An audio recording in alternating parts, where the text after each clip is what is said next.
It is good to be back in this form. Also, I do apologize for those of you on Twitch for being late being on here. Um, let's just say that I had to take care of some business. Anywho, greetings creatures and humans alike. I am MagiQDog, and tonight, on this Creature of the Week stream, we are going to be talking about... Scribble. Give me a second. No, we don't need to go down like that. Scribble. Ah, here we go.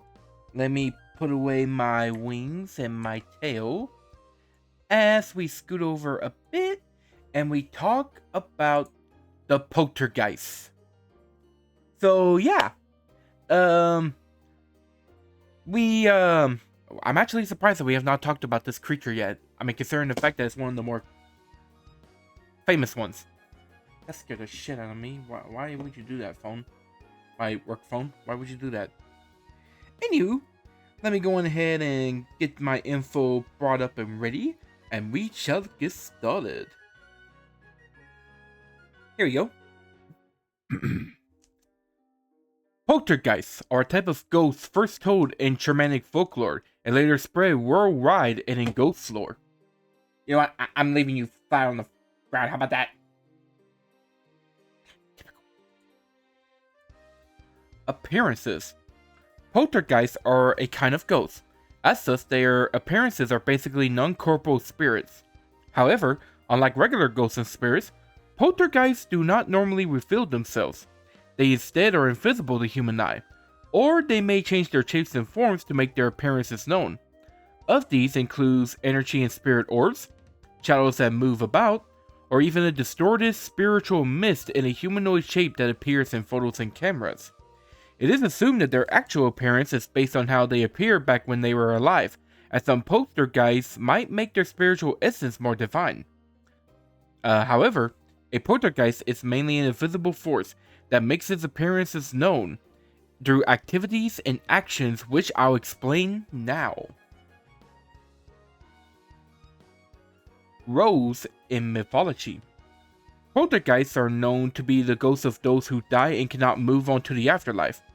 This sounds very familiar to that of regular ghosts, who cannot move on due to many reasonings from unresolved issues to haunting specific areas relating to their deaths and so on. However, what makes poltergeists differ from ghosts is that they are very active and disruptive. Poltergeist is the German word meaning nosy ghost, and rightfully fits the name. Poltergeists are spirits that make their presence known to anyone that enters the area they hunt or whoever they decide to haunt. According to accounts, poltergeists are known for moving objects around and even levitating items. They can make smells appear and disappear, change a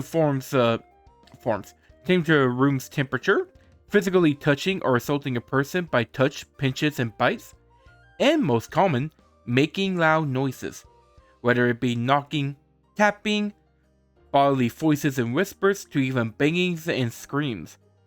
In rare cases, they can even cause fires and electrical issues too. Poltergeists are basically ghosts who make their presence known to all and many a time scare a person or group. Poltergeists are often a common type of ghosts that are investigated in ghost hunting trips due to how active they make hauntings be.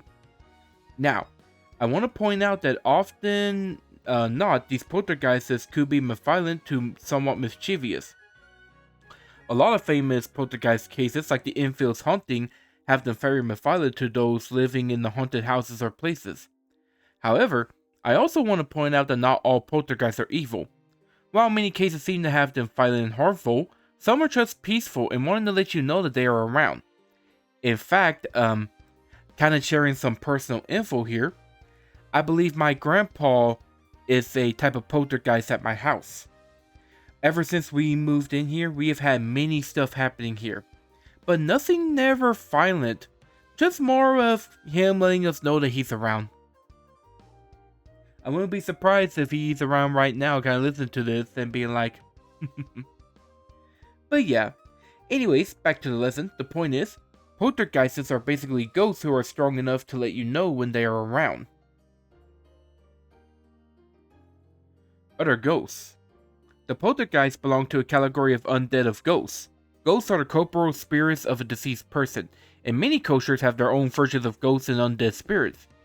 And there are some that are like the poltergeist, so let's name a few here. First off is the shadow people, or shades.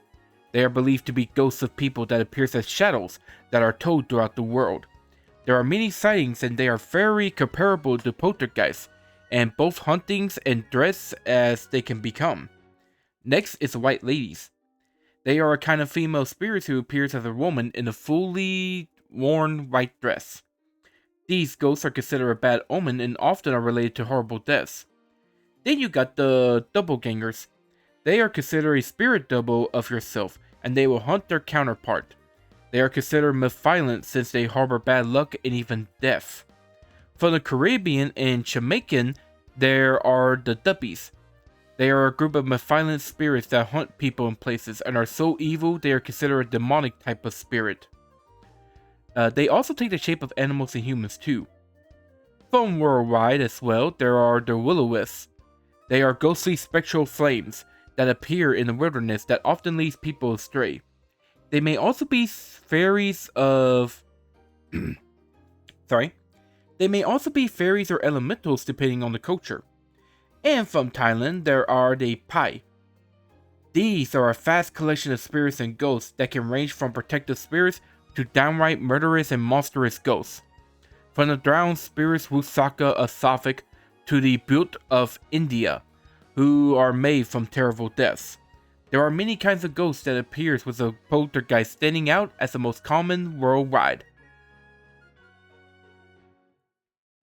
Let's see. Here you go. Powers. I mentioned before that poltergeists are strong ghosts, and I meant that for a good reason.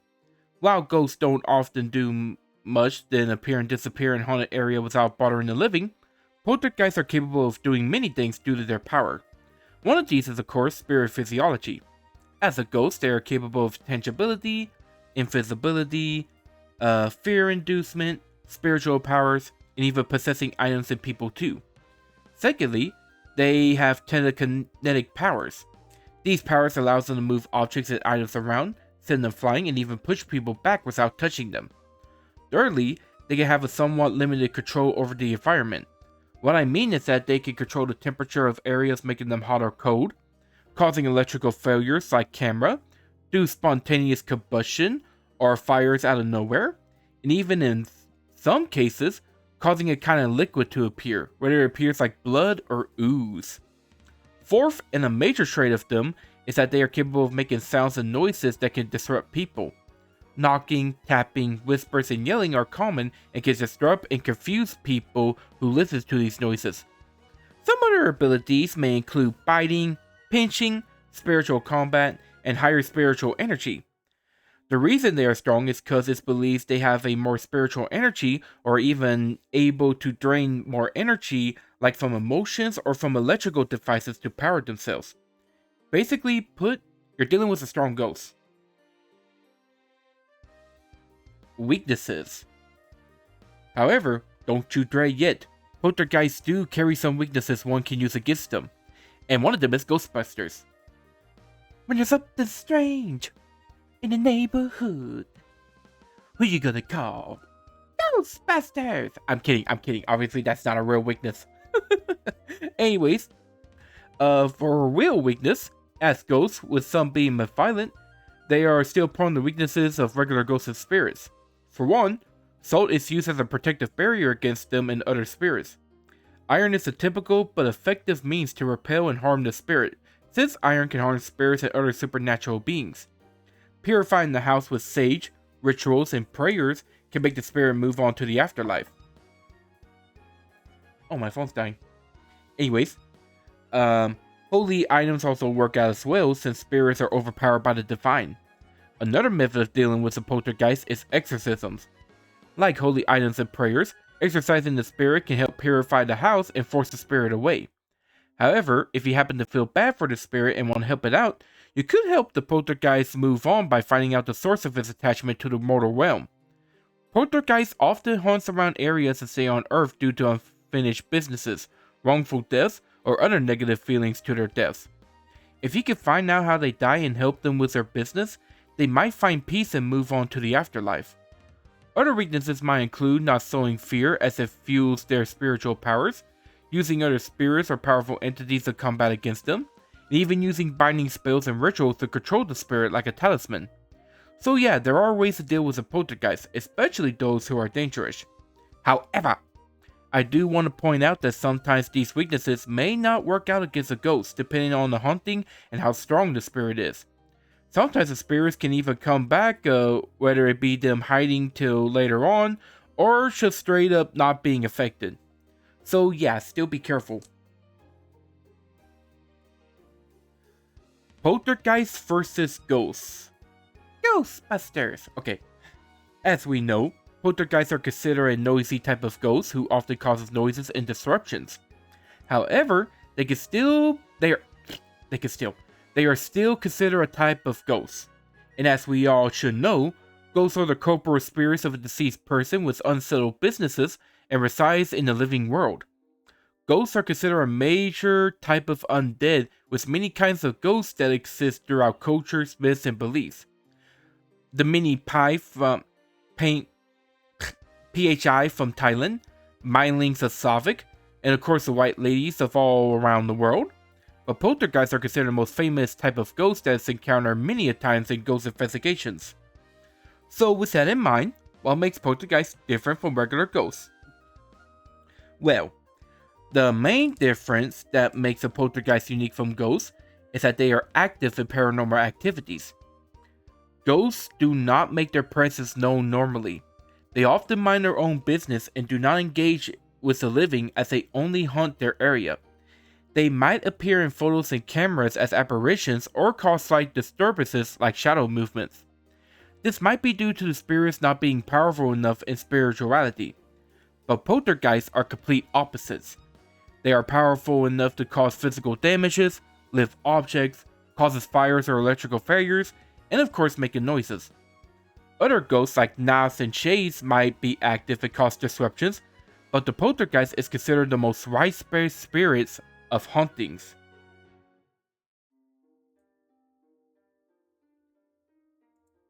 Here you go, famous cases. And speaking of hauntings, poltergeists are considered a primary type of ghost in paranormal activities and in ghost investigations.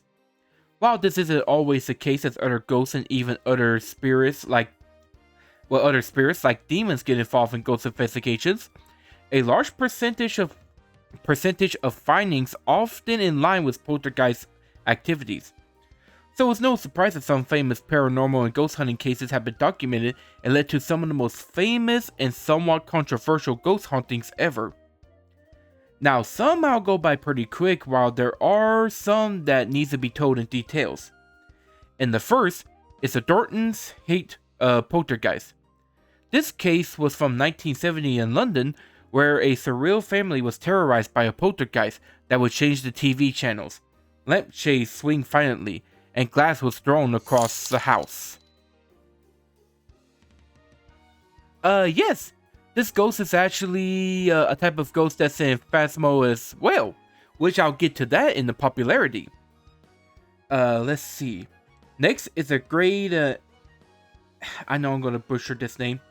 The Great Enfield Mystery. This was a famous dark case where the Cox family was plagued by a poltergeist, where it do activities like knocking and banging in the nights, objects flew around the house, and even had a ghost threatening to burn the house down. This case seemed to have had the poltergeist attached to Eston Cox. Now, the Boris Bither case is a paranormal investigation into a family in California. Doris Bither was haunted by a malevolent spirit that tortured and even, what's the best way to say this without, losing my channel? Air quotes, assaulted her. Air quotes. I'm just gonna leave it at that. Multiple investigators witnessed multiple paranormal activities and documented evidence from their findings. Up next is the Seaford Poltergeist. Now this haunting is special as it was the inspiration of the movie The Poltergeist. The story went as this. The Hermain family was plagued by a spirit that caused many poltergeist activities, including overturning a bookcase, flying objects, loud noises, opening bottles, and even exploding a cereal bowl. Also, this ghost gained the nicknames Poppers. Then you got the Mackenzie Poltergeist. This is a famous named poltergeist that haunts the grounds of the Greyfriars graveyard and makes its residence in the Black Mausoleum. With the many sightings and how well documented its activities are, like it physically attacking people, camera failures, odd smells, temperature spots changing, and even knocking out people. Yes, this ghost will knock out people subconsciously. It is quite something. Give me a second, we're gonna get rid of this thing.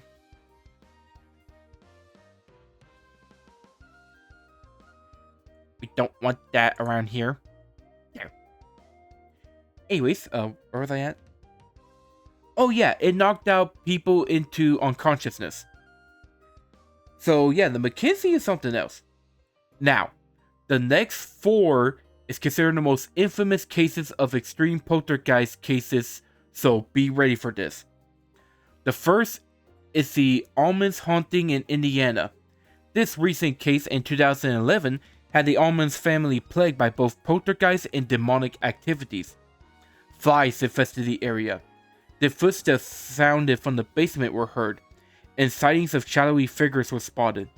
The activity soon got severe when the kids started changing behaviors to the point where CPS got involved and the hospital could not determine what's happening to the kids. Which in the hospital case, hospital staff actually claimed that the youngest kid walked backwards and up a wall in front of them and social service workers. An exorcism was called in, and the exorcist determined that the activity was malevolent. Several exorcisms and eventually moving to another state finally stopped the hauntings for the Ammons. Now note that this could either be a poltergeist or a demon activity. Now, Seth Bagans also bought the house and filmed the Demon House documentary in this as well. Next is the South Shields Poltergeist of 2006. In South Shields, England, a family of 3 got haunted by a spirit after Christmas. It got constantly attacked. It started off with doors opening and closing and temperatures changing. Then it escalated to furniture moving, items flying about, and even spotting a shadowy figure. It started rearranging toys like a stuffed rabbit with a knife in a hallway or hanging toys in the attic. The husband Mark was constantly attacked with scratches and pushes. Worst part is that their son was also being attacked, with one case where an investigator saw him being tickled by the spirit. After investigations and even being covered on the news, the family has had enough and they moved out. Next up is considered one of the most infamous and mysterious paranormal ghostly cases in the US that has been documented. That's actually got a documented case of violence and even a murder. And this is the Bell Witch of Tennessee. Oh boy, this is going to be a lot. Started on the farm near Adams in 1817, John Bell saw and shot a strange animal that appeared like a dog but was a rabbit's head. But the animal disappeared into thin air. After that, the son saw a large bird and the daughter Bessie saw a girl acting strangely outside. Soon the entity went indoors and cranked up the activity. Knocking and scratching heard around the house, bedsheets pulled off the bed where the Bells were sleeping, and the beds being moved across the floor, and even whispers and eventually being talked to by the witch. Soon it got physical as John Bell and his family had been struck with pains that felt like pins being stick to them, and even hair pulling. John Bell and his daughter Bessie had it worse as Bessie was even slapped by the witch. The witch soon became an all-active spirit that would talk to the family constantly and often threatened John's life. Even visitors that came to see the family were also talked to and assaulted by the spirit. Of these visitors included Williams Porter, who allegedly grabbed the witch and tried to throw her into a fire, but her rate and smell made him fail. Even Andrew Jackson himself and his men with a large wagon came to visit to see the ghost, only to have them flee the next day due to the Bell Witch harassing and scratching them. Well, scaring them, my bad. For 3 years, the Bell Witch plagued the family until the death of Sean Bell after he fell suddenly ill and died. The worst part? The witch actually crashed his funeral and cheerfully sang drinking songs while he was getting buried. Now that's some hate from a ghost right there. Anyways, she was quite something. But after his death, the Bell Witch stopped completely and didn't bother the family again. Some people think she left and resides within the Bell Witch cave, where some similar paranormal activities is reported there. So yeah, that's pretty much the Bell Witch. Now, we go to the most infamous case of poltergeist activity there is. The Enfield Poltergeist of London. Sorry, I had to pop my neck there. Now, from 1977 to 1979, the Hodgson family was plagued by a spirit that haunted their home and around their 11-year-old daughter Janet. The hauntings started where the daughter saw the chest doors and furniture moving and knocking sounds around the walls. After seeing it herself, Penelope Hudson, the mother, moved out with their... Give me a second. Okay. The mother had her and her children move out of the house and called the police. The police came and saw the paranormal activity as a chair moved in front of them. Since then, other paranormal events has happened to the family, which includes noises and voices, toys being thrown about, and chairs being overturned. There was even a case where the sisters were levitating and thrown about. Morris Groves was the lead investigator and learned that the spirit's name was Bill Weekins, a previous occupant of the house. Now, while this case was very famous, it also had a lot of skepticism and controversy. Some of the paranormal stuff was proven false and even staged, and even the daughter admitted about the spoon trick being faked by her. But whether or not the whole paranormal activity was fake or some of it, the Enfield haunting left a staple in the paranormal community. There are other cases like the Humpty Doo poltergeist with a fairy violent poltergeist in Australia, and the Pontefract Black Monk that appears as a dark hooded figure. But it's these cases that makes the poltergeist one of the most active and scariest ghosts you can encounter. Popularity. And due to some of these cases I mentioned beforehand, poltergeists have become one of the most notorious kind of ghosts shown in modern times. They have appeared in movies, TV series, games, books, and other medias. Even on YouTube, they are often sought out by ghost investigators and paranormal researchers. My bad. In movies, An American Haunting did a horror retelling of the Bell Witch, the one I mentioned before. The Paranormal Activity movie series focused on some poltergeist-related hauntings. In The Sixth Sense, the main character is targeted by a poltergeist spirit. Haunted Mansion had poltergeist spirits haunting a mansion. Ghostbusters got plenty of poltergeists and other ghosts. And finally, the Poltergeist original and remake movies focus on a family haunted by a malevolent poltergeist spirit. In TV series, ghost hunting series like Ghost Hunters focus on investigators searching for poltergeists and other ghosts. Paranormal Caught on Camera had poltergeists and their activities caught on people's phones and cameras. Charm had an episode that focused on the spirit haunting the sister's house.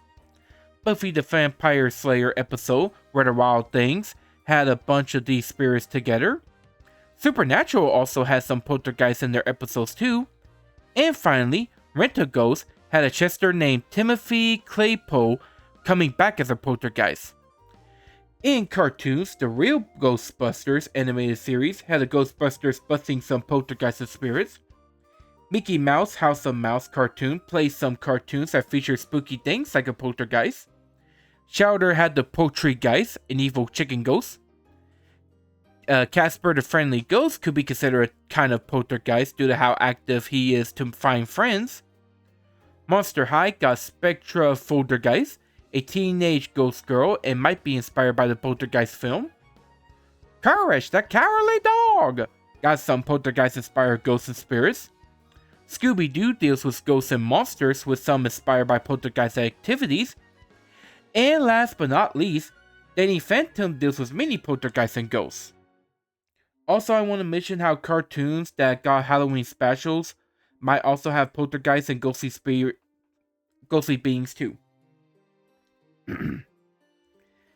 With anime and manga, Rinko Hanahi of My Hero Academia hero name is Poltergeist.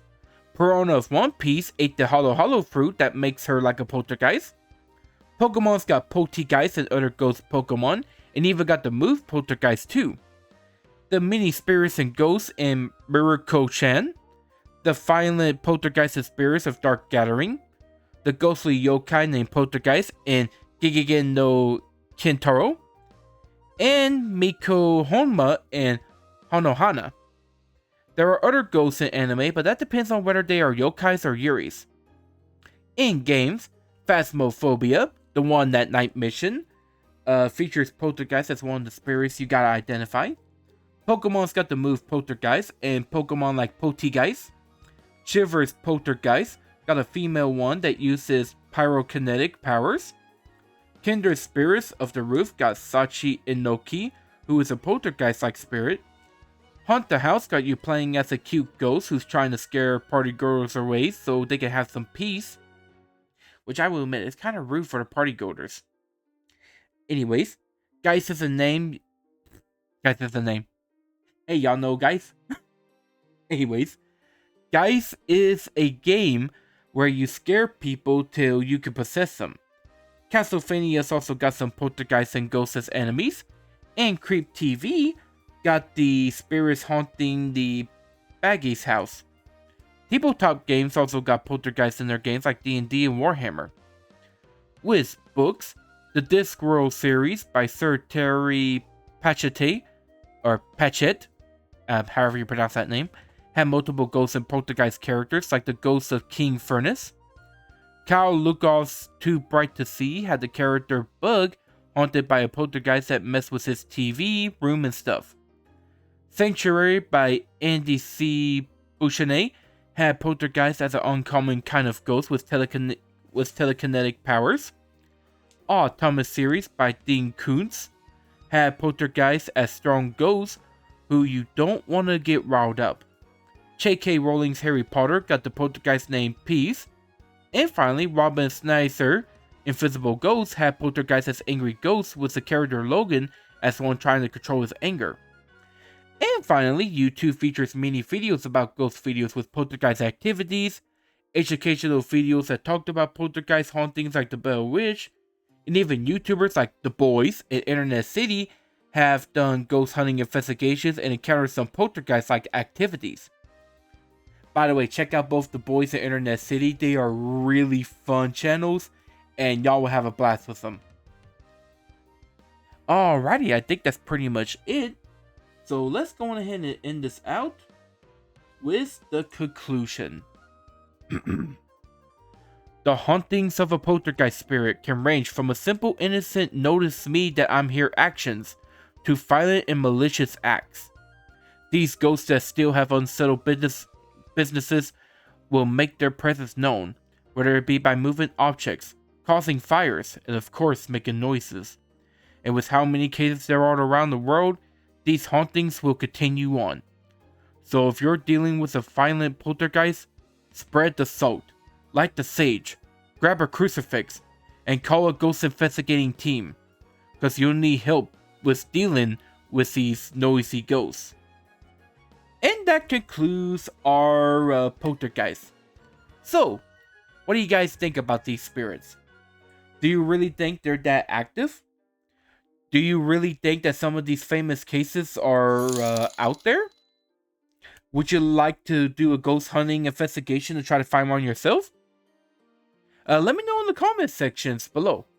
And yes, also don't look in the mirror as well. That is very bad. Now then, this here is where I ask questions. Well, actually, this is where you guys ask questions and I answer the best that I can. So, Knight, got any questions for me about poltergeist?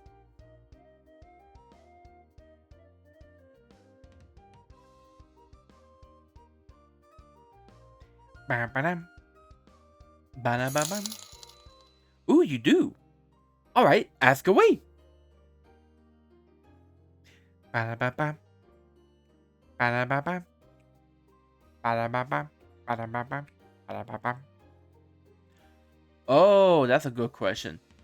Honestly, yeah, I can. I mean, with my powers and stuff, I could easily become like a hybrid beast or something that could deal with spirits like Poltergeist. Yeah, I could easily take one out. But of course, that depends on if they're good or evil. If it's a good ghost, I don't want to mess with them. Like I said earlier in the stream, I'm pretty sure that my grandpa's spirit is around, so he's a type of poltergeist, and I'm pretty chill with him. And he's pretty chill with us as well. Let's see, any other questions?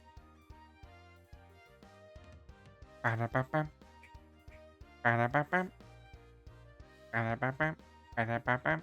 Ba-da-ba-bam.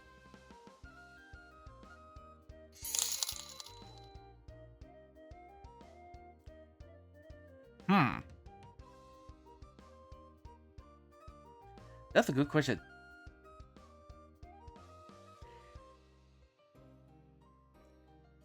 I mean,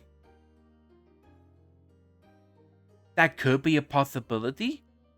Because I know some... So, in the Pokemon lore, some people can actually become ghost-type Pokemon. Which, obviously, the ones I could think of is like that one tree Pokemon. A Fentump or something? I think that's actually the spirit of children that died in the woods and stuff, and they become like that Pokemon. So I would say that a Pokeball might be capable of capturing Poltergeists. Unfortunately though, that's just in a video game. Obviously they can happen in real life. But that is a good question though. That really is. I want to say in the Pokemon world, I think maybe... I think, yeah, maybe. Let's see. Any other questions you want to ask about?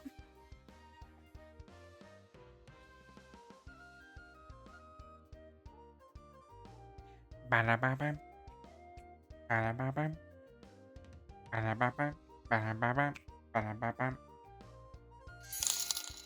You think that's it? Alrighty. Well, those are some pretty good questions and stuff. And they are all, I will admit, you got me kind of curious about the Pokeball one myself. But anywho, that pretty much concludes our Creature of the Week, and pretty much this class. Now, the next creature we're going to be talking about happens to be one of the most famous type of cryptids that has ever been told in history. And no, I ain't talking about Bigfoot, because I already done that one. In fact, this one actually resides in a certain lock. I'm sure y'all can use your imagination on that. No, it's not the salesman. No, that thing is just a straight up demon. I do not want to deal with a salesman. He scares the shit out of me.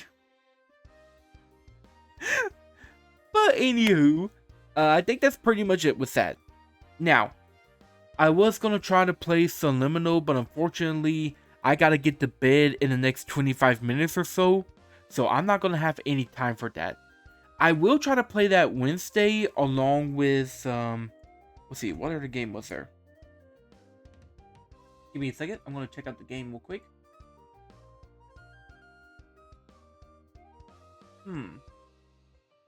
Let's see. That's today, that's tomorrow, that's Tuesday. Okay, I should be able to play it either before or after My Friendly Neighborhood. So either way, Wednesday is going to be a major gaming night. Alrighty then, I guess that concludes with all that. So, with all that out of the way, thank you guys for coming on this fantastic Creature of the Week stream. I hope y'all had much fun as I did, as we got to learn about the Poltergeist and their haunting activities. And if you wish to check out more streams like these, check me out on my TikTok, on my Twitch, on Twitter, on the main YouTube channel, and the Game and React channel, and leave a like, subscribe, notify, follow, and all that kind of stuff. And with that, I bid the show adieu. So see you guys. So long. Bye bye. Okay, bye.